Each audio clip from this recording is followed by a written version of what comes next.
Let's discuss with Democratic Congressman Adam Smith of Washington State. He is the ranking member of the House Armed Services Committee. Congressman, thanks so much for sharing part of your afternoon with us. I want to get your reaction to what you're hearing there from Secretary Hegseth, and not just that, but also his statement that this is just the beginning and that these acts are above board legally because these alleged drug runners have been designated as narco-terrorists.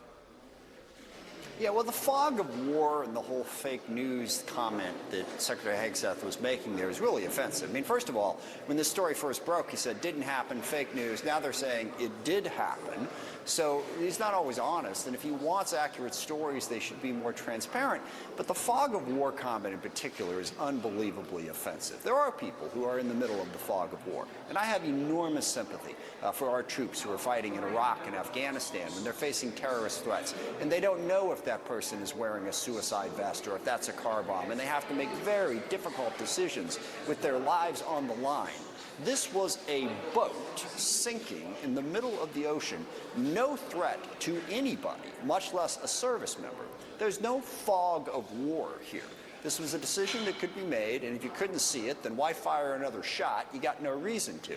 So Secretary Hegseth's complete misunderstanding of what's actually going on here is incredibly troubling. And then, yes, the larger mission is in question. And along the lines of what I was just saying, you have a right of self-defense, and self-defense can sometimes be complicated. And we want to give our troops and the president the authority to act in self-defense when necessary.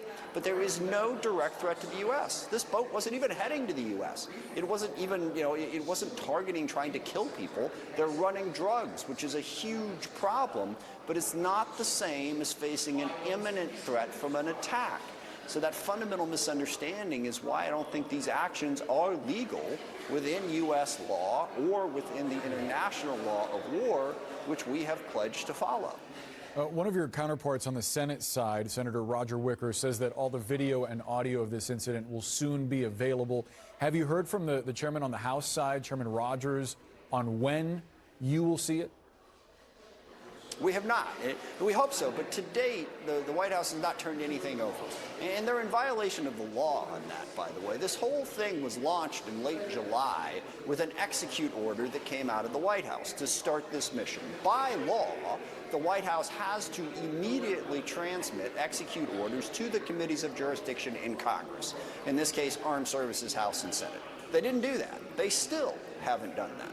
They haven't provided us the video. They haven't provided us the intelligence behind this.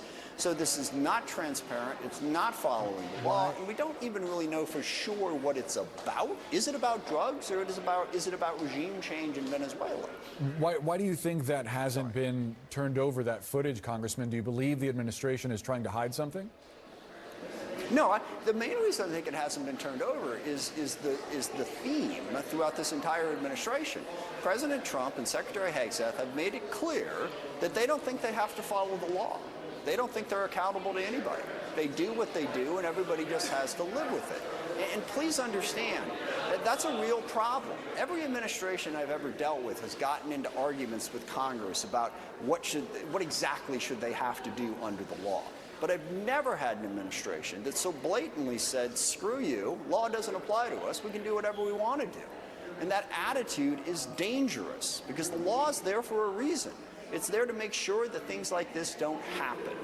And also, we do want to know who exactly ordered this strike, because previously, Secretary Hegseth had implied that he was a lot more hands-on on these operations than he is now claiming to be.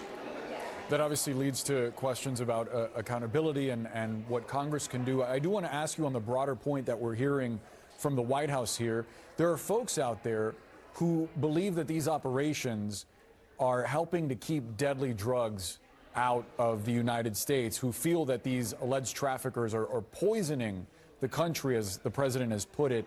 Why should they care about the legality of this strike? But two things. First of all, drugs are a major problem in the United States of America. There's no question about that. I do not see any legitimate argument that blowing up a few boats with some cocaine on them in the Caribbean, which most people say aren't even headed to the U.S., is having a significant impact on that drug problem. There's a lot of other policies that could work better, but second of all, is that really who the United States of America is? Have we decided drugs are a problem? Therefore, if you are suspected, mind you, there's no evidence, no probable cause being put forward. If you are suspected, then the president and the United States military has the right to kill you. And we'll figure it out later. You know, it's capital punishment for drug smuggling and capital punishment carried out with Donald Trump as judge, jury, and executioner. I mean, I'm with you. I'm a tough on crime sort of guy, but that's what we're going to do? We're just going to kill people without any particular evidence and say, well, drugs are a problem, so what are you going to do? There are a ton of other, better legal options to address this problem. Congressman Adam Smith, thank you so much for the time. We appreciate you sharing your point of view. Thanks, Boris.